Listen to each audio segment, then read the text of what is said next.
तो क्लास इसके बाद हम बात करेंगे हमारे आखिरी इवेंट की जो सेक्सुअल रिप्रोडक्शन में होता है। इसका नाम है पोस्ट फर्टिलाइजेशन इवेंट्स। तो सबसे पहला जो पोस्ट फर्टिलाइजेशन इवेंट है वो है हमारा जाइगोट। जैसा कि हमने सीखा है, जाइगोट हमारा एक डिप्लॉयड सिंगल सेल होता है जिसमें 2 सेट ऑफ क्रोमोसोम्स होते हैं। और ये जो डिप्लॉयड सिंगल सेल है ये बनता है फ्यूजन ऑफ गेमीट से जो हैप्लॉयड होते हैं।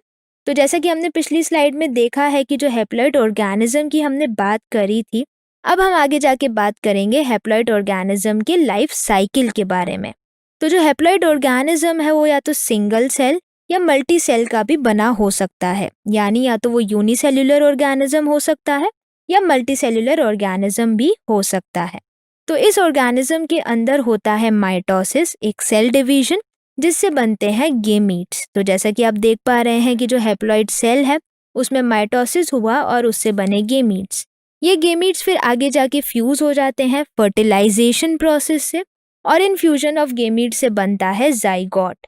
फिर फाइनली ये जाइगोट आगे जाके एक सेल डिवीजन में जाता है जिसे हम बोलते हैं मियोसिस, जो कि एक तरीके का रिडक्शनल डिवीजन होता है, क्योंकि जो क्रोमोसोम का सेट है वो हाफ होता है, यानी जो जाइगोट 2n है उससे फिर बनेंगे हैप्लॉइड गेमीट्स जो कि n है।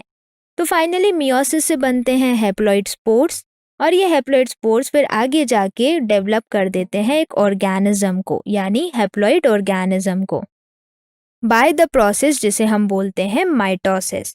तो यहाँ पर हमें एक बात का ध्यान देना है, और वो बात ये है कि जनरली हम बोल रहे हैं इस पूरी लाइफ साइकिल में ज़्यादातर फेजेस हमारे हैप्लॉइड हैं। सिर्फ जो जाइगोट वाला फेज आप देख रहे हैं वो हमारा डिप्लॉयड नेचर का है। इसके बाद हम बात कर रहे हैं दूसरे इवेंट की जो है एम्ब्रियोजेनेसिस। एम्ब्रियोजेनेसिस होता है development of embryo from zygote. तो जो हमारा जाइगोट बना था फर्टिलाइजेशन से, अब वो आगे जाके डेवलप होता है और बनाता है एम्ब्रियो, और इसी प्रोसेस को हमने बोला एम्ब्रियोजेनेसिस। तो जैसा कि हमने देखा था ये हमारा जाइगोट है। इस जाइगोट में होते हैं सेल डिविजन्स। तो इन सेल डिवीजन से पहले बनती है हमारी 2 सेल स्टेज, फिर वापस से डिविजन्स कंटिन्यू होते हैं और उससे बनती है 4 सेल स्टेज, फिर आगे जाके ये बनाते हैं टोटल 8 सेल स्टेज। तो आपने देखा किस तरीके से इतने सारे सेल डिविजन्स कंटिन्यू होते हैं जाइगोट में, और इससे एक कंप्लीट एम्ब्रियो का डेवलपमेंट होता है। तो हम बोल रहे हैं जो जाइगोट में सेल डिविजन्स हो रहे हैं, जैसा आप देख पा रहे हैं, उससे जो नंबर ऑफ सेल्स हैं वो इंक्रीज होते जा रहे हैं, 2 से 4 सेल स्टेज, 4 से 8 सेल स्टेज। और इस तरीके से सेल डिवीजन के साथ साथ जाइगोट में एक और चीज़ होती है जिसे हम बोलते हैं सेल डिफरेंशिएशन, यानी जो सेल्स हैं वो आगे जाके डिवाइड हो रही हैं और डिफरेंशिएट होके एक प्रॉपर स्ट्रक्चर ले रही हैं। तो जैसा कि आप यहाँ पर देख पा रहे हैं इमेज में कि सेल्स डिफरेंशिएट होके एक नर्व सेल या न्यूरॉन बना रही हैं, जो आगे जाके पूरा एक नर्वस टिश्यू डेवलप करेंगी। तो ओवरऑल इस सेल डिफरेंशिएशन से एम्ब्रियो के अंदर होता है स्पेशलाइज्ड टिश्यूज और ऑर्गन का फॉर्मेशन। तो बच्चों इसके बाद हम बात करें based on the development of zygote, इसके हिसाब से 2 तरीके के ऑर्गेनिजम्स होते हैं। एक होते हैं ओवीपेरस, दूसरे होते हैं वीवीपेरस। ओवीपेरस का मतलब है ऐसे ऑर्गेनिज्म जो कि एग प्रोड्यूस करते हैं, यानी दे ले एग्स, या तो फर्टिलाइज्ड एग या हम बात करें अनफर्टिलाइज्ड एग्स हो सकते हैं। Example reptiles and birds.